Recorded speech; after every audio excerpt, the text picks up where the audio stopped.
Entonces, la idea del spread factor es la de darnos una noción de cuánto vamos a poder ganar utilizando la expansión. Cuanto mayor sea la expansión en frecuencias, a mayor distancia voy a poder llegar. Y acá lo tenemos, supongamos con un spreading factor máximo, el óptimo, que sería 4096 chips por cada bit. Entonces, si el ancho de banda es de 7,8 kHz, la cantidad de bits por segundo que voy a poder transmitir es 18. El coding rate, no le vamos a dar trascendencia ahora, 4/5 es tiene una significación de la trama de codificación. No nos interesa para esta cuentita. Mientras que si yo le asigno 500 kHz, voy a poder llegar a transmitir más de 1 kilobit por segundo. Con lo cual, en este caso, el consumo de energía de las baterías va a ser menor porque me voy a despachar más rápidamente los bytes que yo quiero transmitir.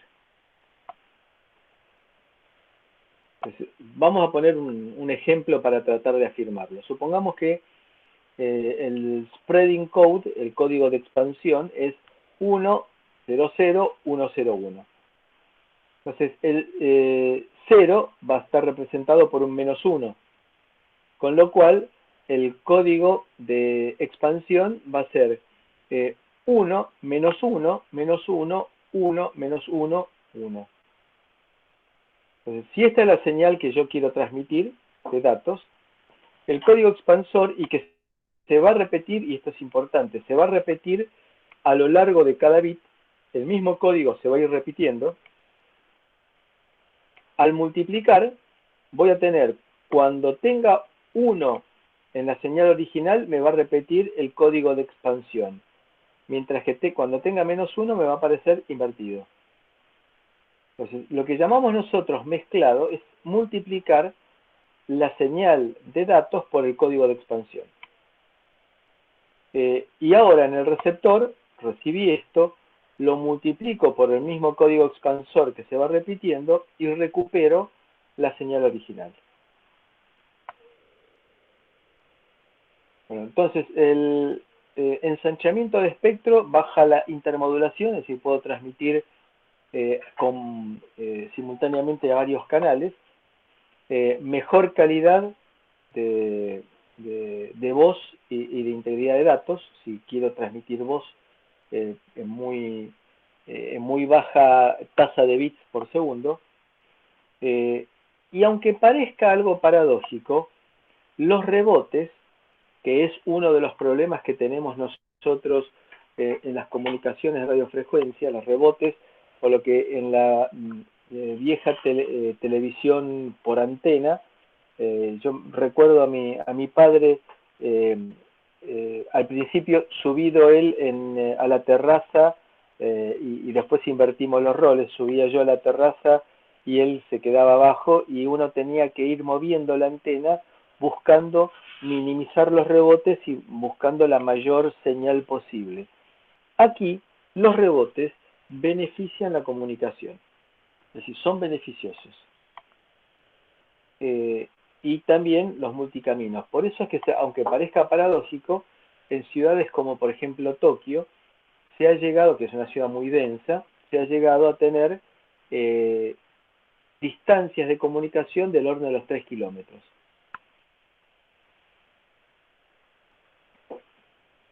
Bien, es un sistema muy seguro porque vamos a ver que tiene encriptado inherente. Puede coexistir con otras técnicas de modulación, es decir, que pueden compartir el ancho de banda porque al ser muy difícilmente interferido, puede coexistir con otras utilizaciones del espectro y permite trabajar a 10 kilómetros en campo abierto. Se han hecho algunas experiencias, digamos, Lo de los 10 kilómetros en campo abierto está muy vinculado con la distancia del horizonte. Se han hecho algunas experiencias, por ejemplo en el agua, hay algo de la bibliografía de casos de utilización sobre agua de la técnica de modulación de LoRa, y que también hay experiencias hechas entre dos globos, es decir, ya no afecta la distancia del horizonte y la atenuación por la zona de horizonte, a 40 kilómetros. Es decir, entre dos globos aerostáticos se logró comunicar a 40 kilómetros. Pero evidentemente no es una cosa que nos inquiete demasiado, porque muy rara vez vamos a hacer una comunicación entre dos globos aerostáticos, ¿no? Son difíciles de detectar porque si uno pone la salida de la antena de recepción, le pone un osciloscopio, va a ver que hay ruido. Y es muy difícil de detectar que haya señal mezclada en ese ruido. Y por lo tanto, si no lo puedo detectar, va a ser muy difícil de identificar y de demodular. Y también con las dificultades para producir esa interferencia delincuencial que llamamos jamming. Bueno, ustedes saben que esto está, cuando uno habla de las ventajas de algo que quiere presentar, uno puede decir que combate la caspa y el mal aliento también, porque tiene todas ventajas: robustez, resistente a ecos y Doppler, gran alcance, es una capacidad adecuada para trabajar en redes. Y acá hay una cosa importante sí para remarcar. Me permite determinar en forma aproximada la ubicación. Es decir, el ranging, es decir, la distancia a la cual se encuentra y para dónde se encuentra. No tiene para nada la precisión de un GPS. Pero piensen ustedes que si imaginamos que una hacienda en la cual quiero saber en qué potrero se encuentra una vaca determinada, me alcanza con saber que está dentro de una manzana, dentro de una hectárea. Y con eso es suficiente, porque voy a mandar al capataz y decirle: tráeme la vaca 1427, y bueno, la vaca 1427 tiene su número en la oreja, en un aditamento que se le pone en la oreja le va a aparecer el número. Entonces basta con saber que está en el potrero A4 como para ir a buscarla a ese lugar. Entonces, esto es importante para destacar, porque no necesito colocar un GPS. No me sirve para mandar un misil con precisión como se ve en las películas de acción, pero sí me sirve para los fines prácticos, para determinar en dónde se me encuentra la vaca, por ejemplo. Y puedo trabajar en un determinado ancho de banda con distintas tasas de transmisión de acuerdo a la distancia a la cual se encuentre el dispositivo con el que me quiero conectar. Bien, vamos a hablar ahora de las redes LoRa. ¿Qué significa esto? Significa que ¿cómo hago yo para conectar un dispositivo LoRa con una red LoRa? Yo voy a poder utilizar, y lo deseo, un modulador, modem LoRa. ¿Se acuerdan del concepto de modem que habíamos dicho que era genérico, que no era el modem telefónico tradicional, sino que estamos orientándonos a aquel que nos permite cambiar de una forma de datos a otra forma de datos? Es decir, efectuar una transferencia de, por ejemplo, Ethernet a Wi-Fi. Voy a utilizar un módem que llamamos router. Análogamente, yo puedo hacer un dispositivo, puedo tener un dispositivo que me permita entrar en forma serie, entrar información en forma serie y salir por medio de LoRa. Les voy a mostrar ahora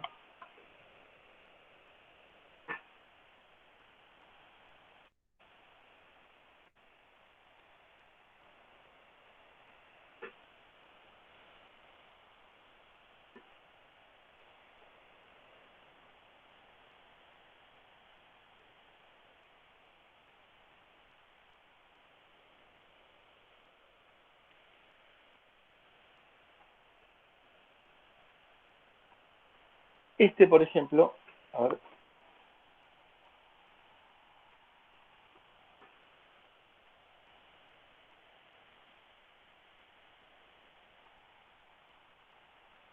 ahí está.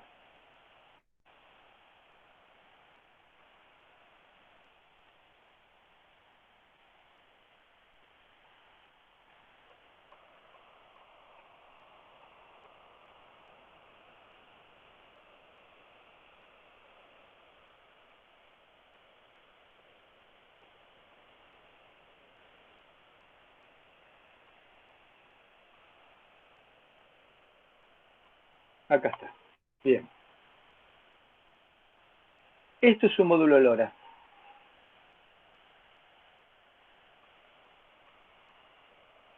Este es un módulo LoRa que tiene una particularidad, que tiene de la parte de atrás un Cortex M3.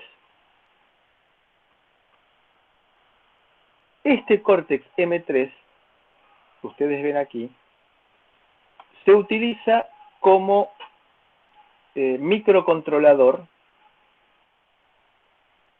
y que me permite trabajar sobre este módem. Observen ustedes que aquí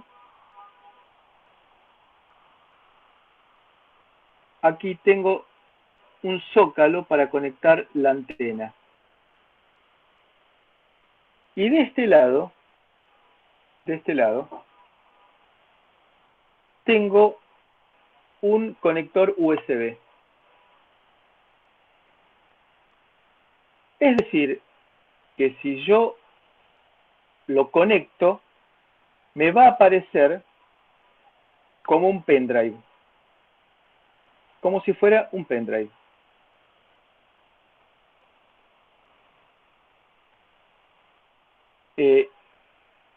Voy a utilizar herramientas para, con este microcontrolador, programar el funcionamiento del mismo para enviarle al módem que tengo aquí los comandos AT. Comandos AT quería significar forma de programar el funcionamiento de ese modulador por medio de comandos estándares. Es la letra A, ASCII, la letra T, ASCII, y luego una serie de letras y números más que permiten programar el funcionamiento de este módem que vemos acá, de este módulo LoRa que vemos acá. Entonces voy a entrar por USB, voy a programar este dispositivo de microcontrolador y el microcontrolador le va a enviar los comandos a este módulo que vemos aquí y que los va a transmitir a través de esta antena que va conectada aquí. ¿Más o menos está claro lo que estoy diciendo? Sí, sí, se entiende, Marcelo. El Bueno, microcontrolador, perdón, el microcontrolador con el chip ese, ¿cómo se conecta? ¿Con qué vas bueno, de...? no, lo conecto, a ver, lo conecto, vamos a tratar de hacer una prueba.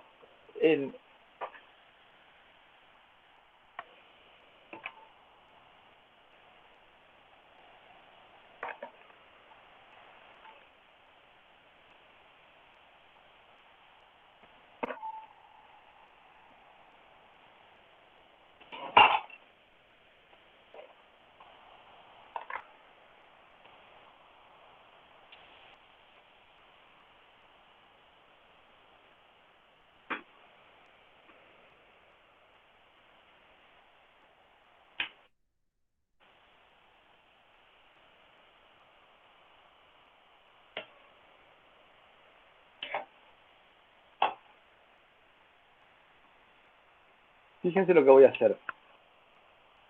Esto es, bueno, este es un adaptador, esto es un hub USB, este que tengo acá. Voy a conectar ahora, como si fuera un dispositivo USB, y fíjense lo que me aparece.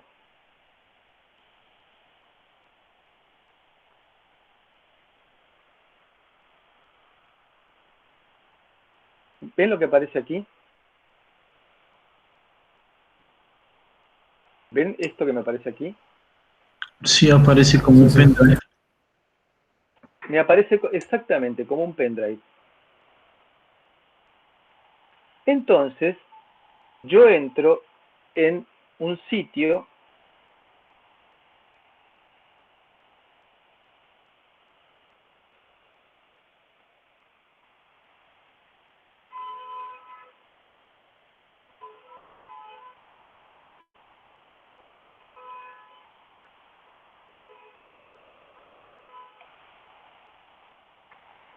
estoy escuchando acá un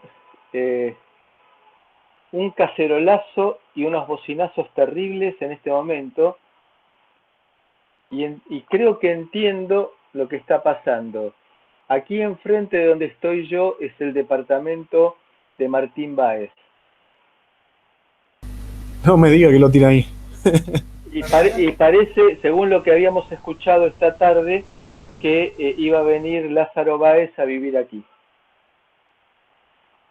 Aquí estoy en pleno Belgrano, el ruido que hay de bocinas y de cacerolas es terrible.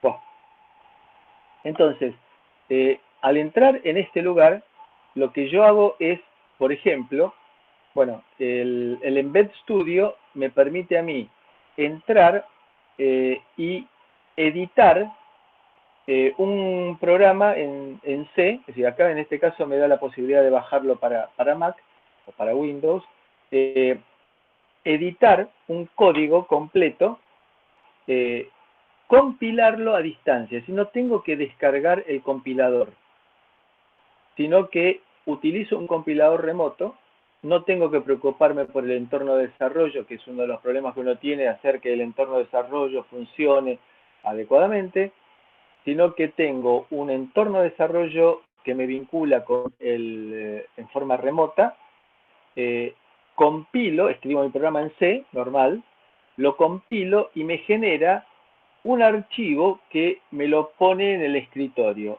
Y ese archivo del escritorio lo copio directamente al pendrive que yo tengo aquí, a este pendrive, y con lo cual ya programé el microcontrolador.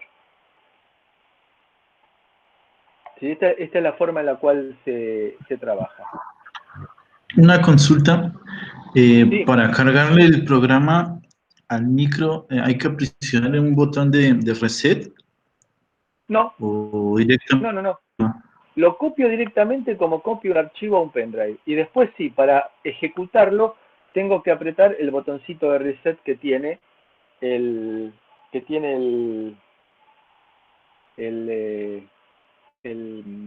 la plaquita.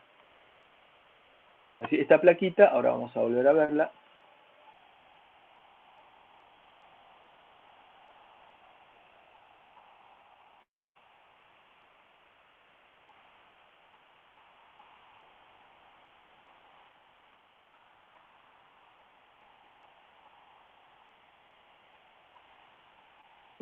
La plaquita tiene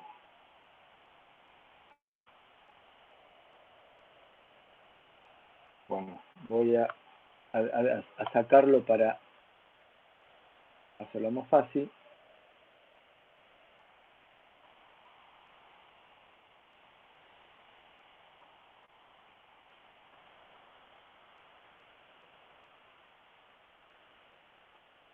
La plaquita tiene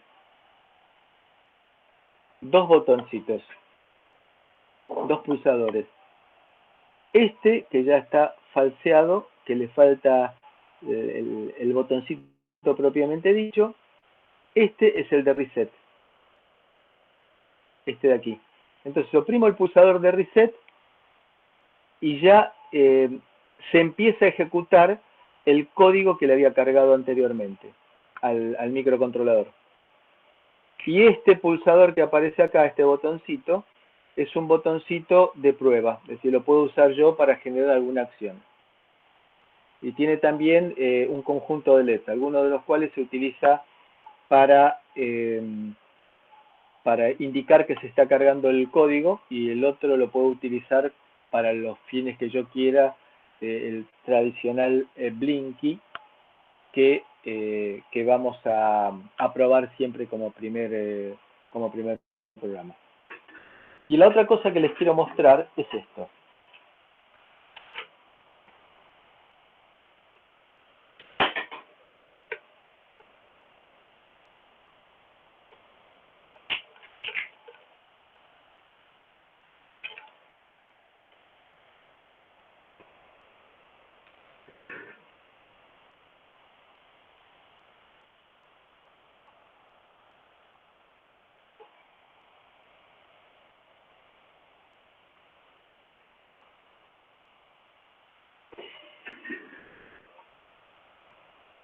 Esto que ustedes ven acá, este es un gateway. Un gateway o el equivalente de lo que sería un router. Aquí ustedes ven que tiene dos antenas distintas. Estas antenas, una es de LoRa y la otra es de telefonía celular. Después le vamos a tratar de entender por qué. Y acá también tengo una conexión de Ethernet. Una conexión Ethernet para ponerlo en la red. Este forma parte de las donaciones que hizo CEMAC a la UNSAM.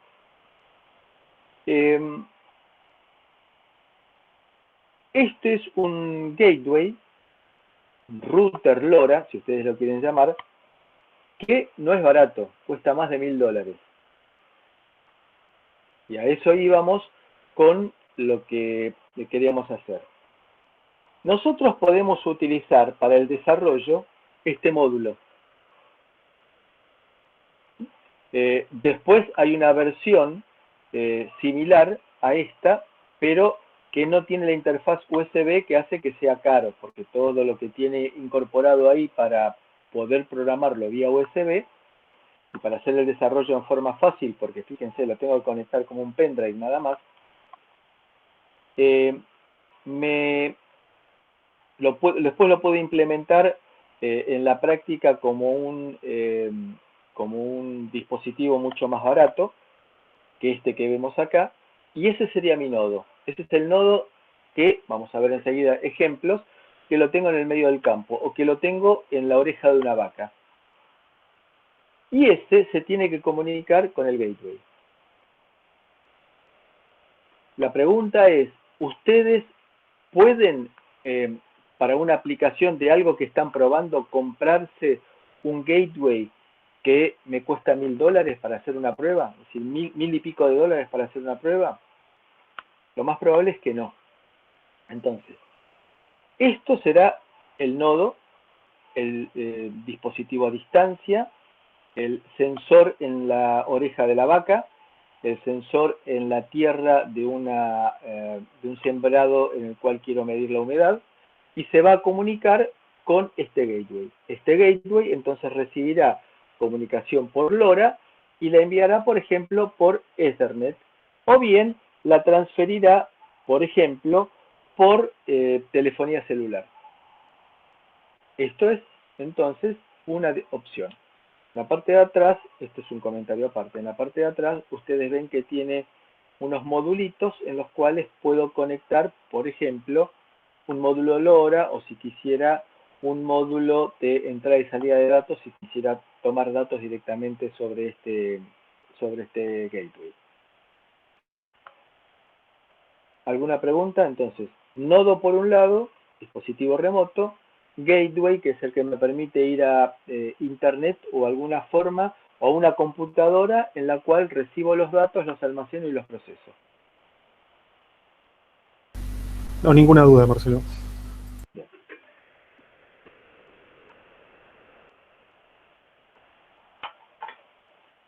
Ustedes se pueden imaginar que el último día que estuve en la UNSAM parecía que me estaba haciendo una mudanza, trayendo todo este tipo de cosas.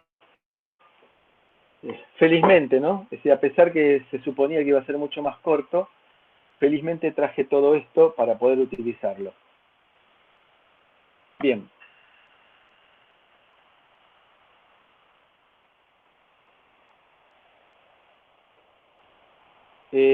Entonces,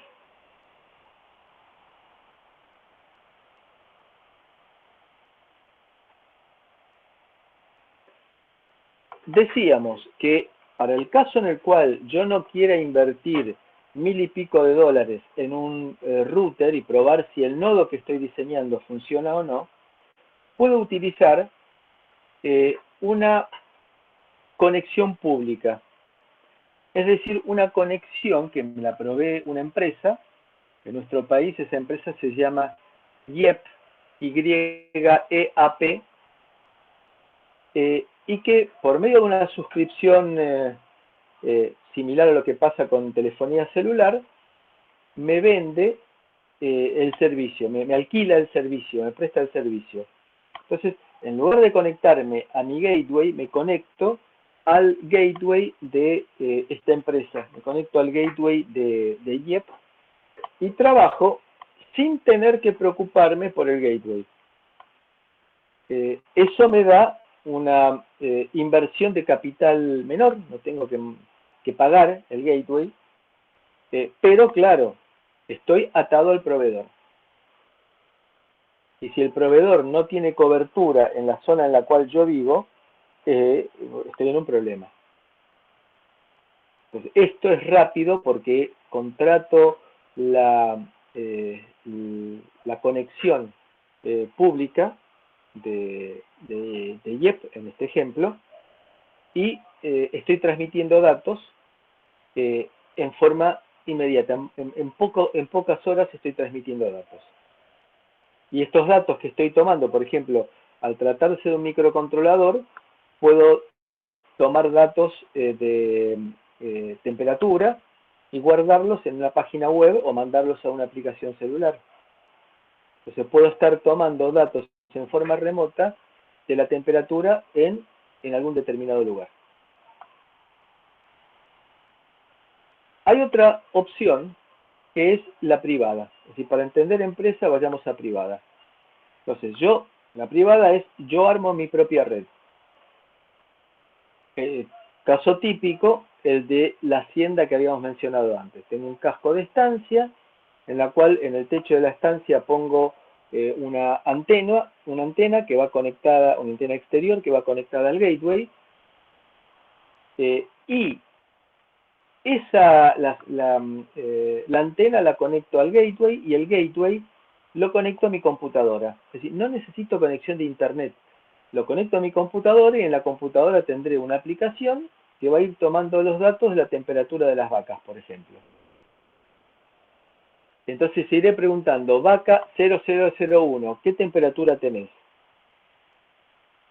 Ah, está bien, normal. Vaca 002, ¿qué temperatura tenés? Normal. Vaca 003, ¿qué temperatura tenés? Uy, alta temperatura. Si tiene temperatura alta puede ser por dos razones, o bien porque tiene una infección, o bien porque entró en celo. Y si entró en celo, en una de esas la quiero utilizar para fabricar un ternero para el año que viene. Entonces, esa instalación la hago yo. Me compro los nodos para poner en las vacas, me compro el gateway para tenerlo en mi casa, en el casco de la estancia, y estoy monitoreando y puedo decir entonces al capataz, la vaca 003 está con temperatura alta, andá y fíjate que está en el potrero 14. Y el potrero 14 lo alcancé a detectar porque por la capacidad que tiene LoRa de geolocalización sin la precisión de un GPS. Lo puedo usar en forma similar si yo quiero, por ejemplo, producir vinos de calidad. Y los vinos de calidad hoy en día necesitan una determinada cantidad de agua. Los vinos actuales, a diferencia de lo que pasaba en la época de los vinos de mi padre o de mis abuelos, que lo que hacían era levantar una compuerta e inundar todo el viñedo. Hoy en día no es así, y para lograr la calidad óptima de la uva se necesita una dosificación muy cuidadosa de agua, goteo.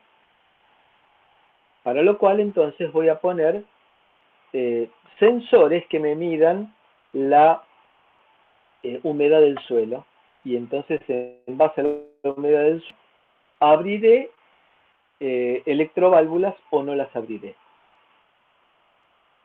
En ese caso no puedo tirar cables porque me saldría un disparate de dinero. Entonces en esos casos pondré un sensor de temperatura conectado a un microcontrolador como el que vimos, alimentado por pilas, y que se despierte cada 6 horas,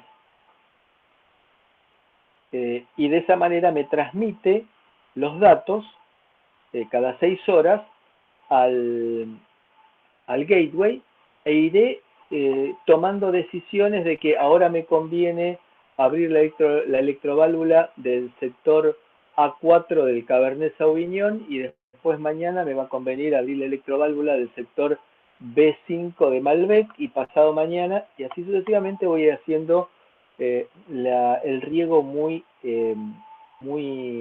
codificado.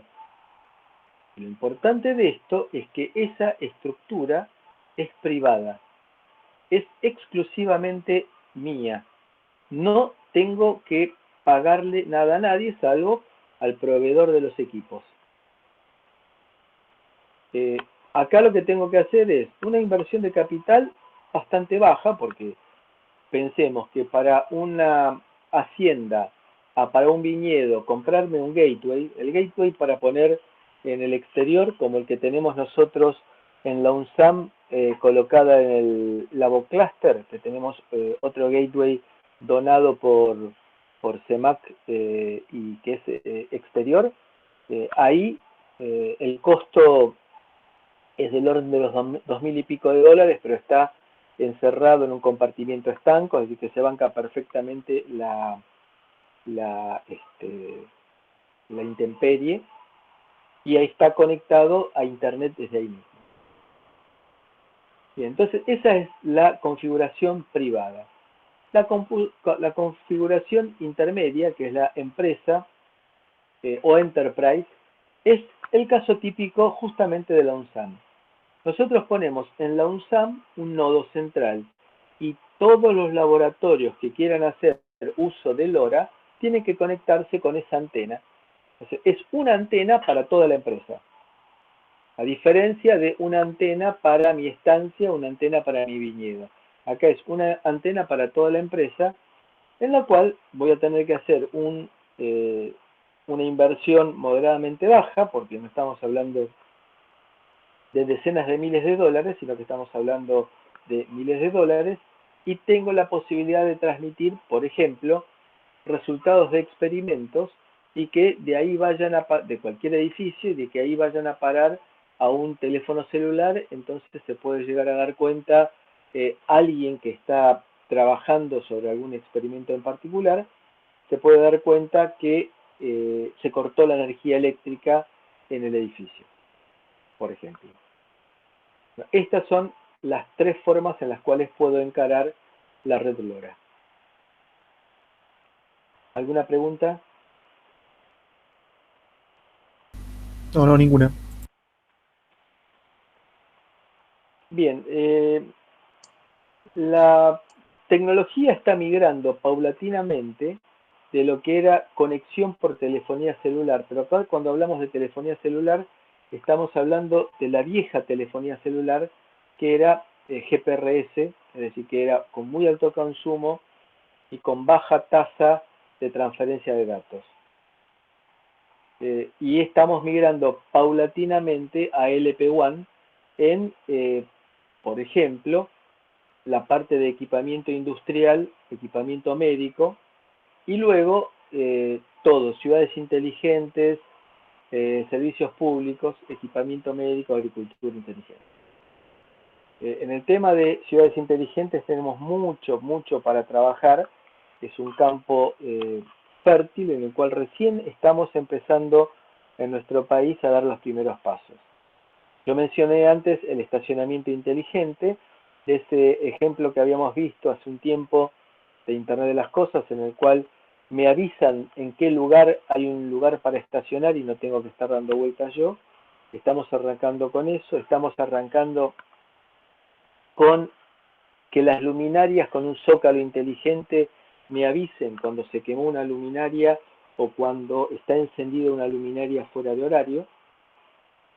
Y me avisa también de, por ejemplo, me puede avisar de accidentes de tránsito que tenga o algo que se había planeado en un momento, pero me imagino que en estas circunstancias debe estar frenado, que es el tema de los contenedores de basura inteligentes, que avisan cuando se están llenando. Es decir, yo, por ejemplo, enfrente de mi casa habitual, no donde estoy ahora, que es en un barrio, que es Coglan, tengo justo enfrente de mi casa un contenedor de basura.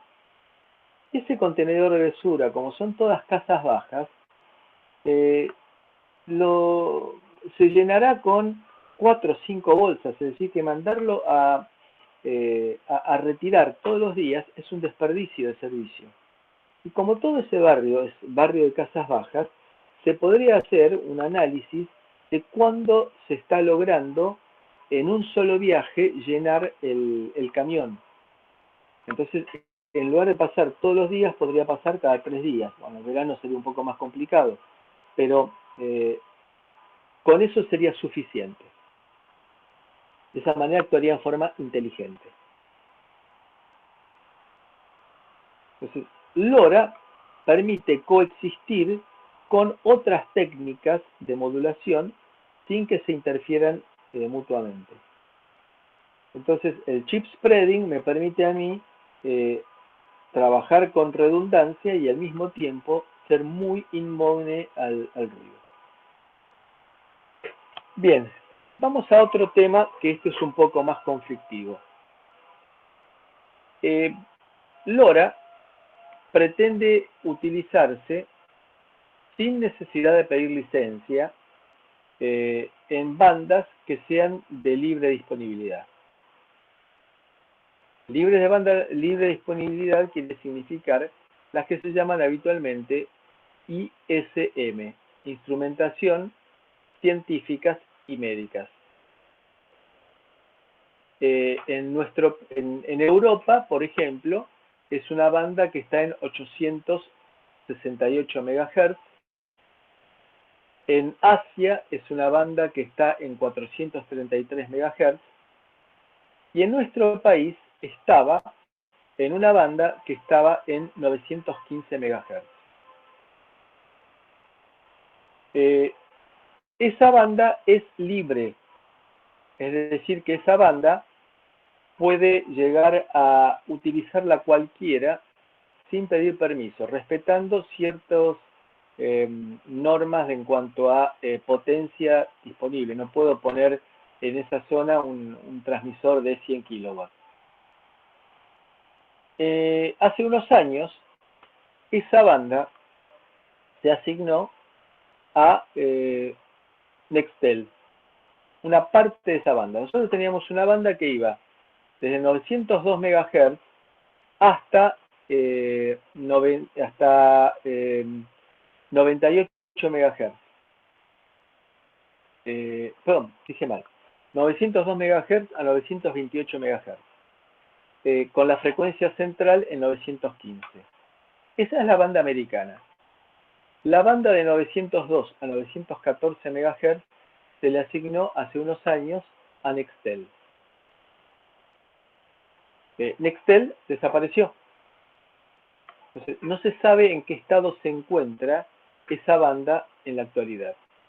Pero nos encontramos con un problema serio.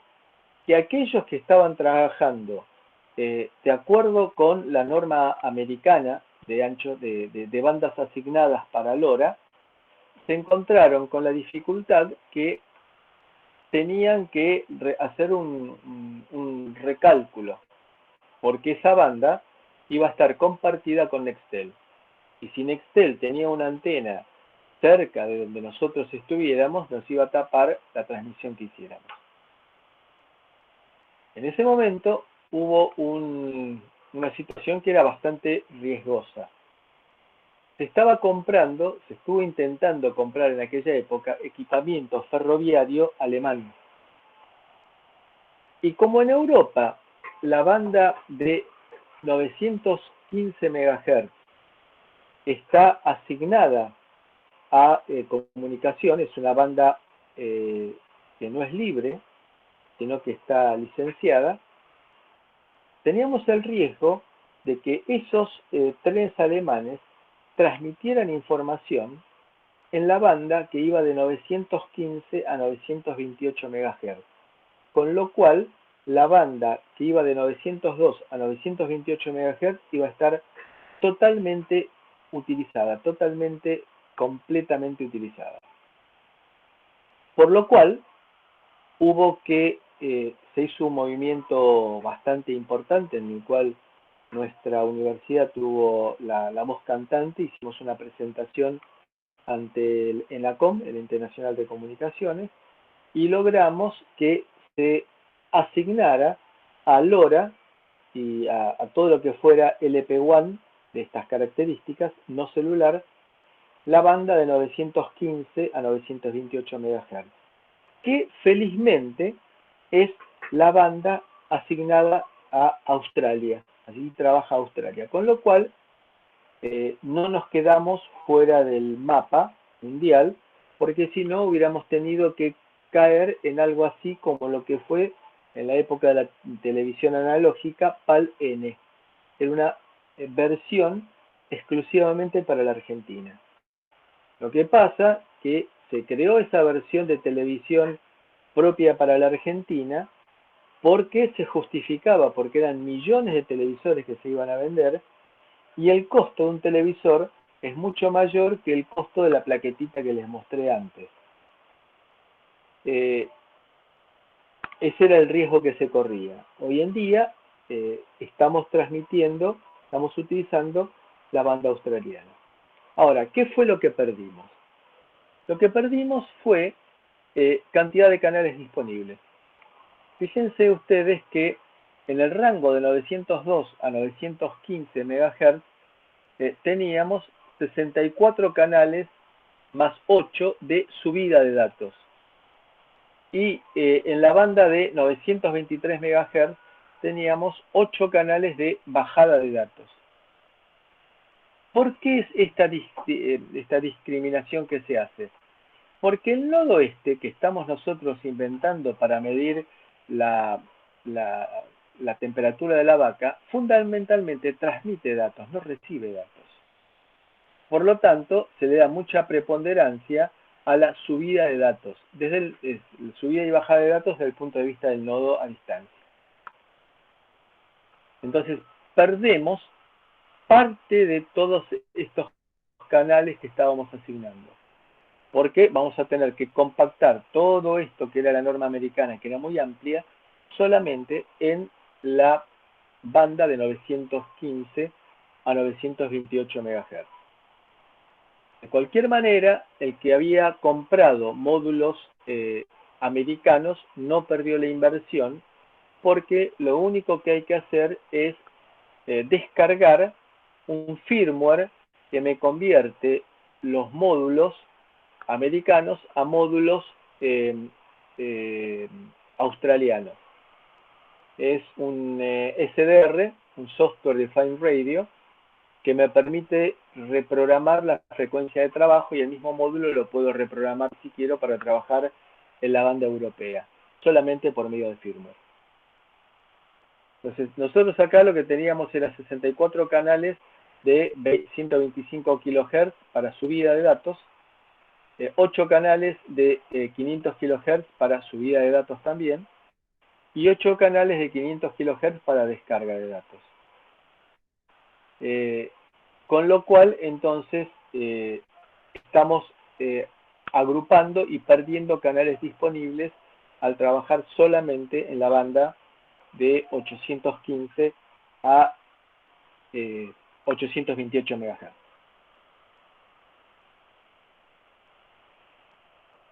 ¿Alguna pregunta? No, ninguna de mi parte, Marcelo. Juan Carlos.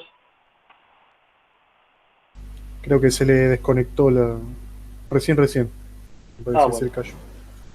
Bueno, entonces hacemos otro cortecito de 5 minutos para tomar un poquito de agua y nos reenganchamos con la última parte del hora después de este cortecito, ¿sí? Ok.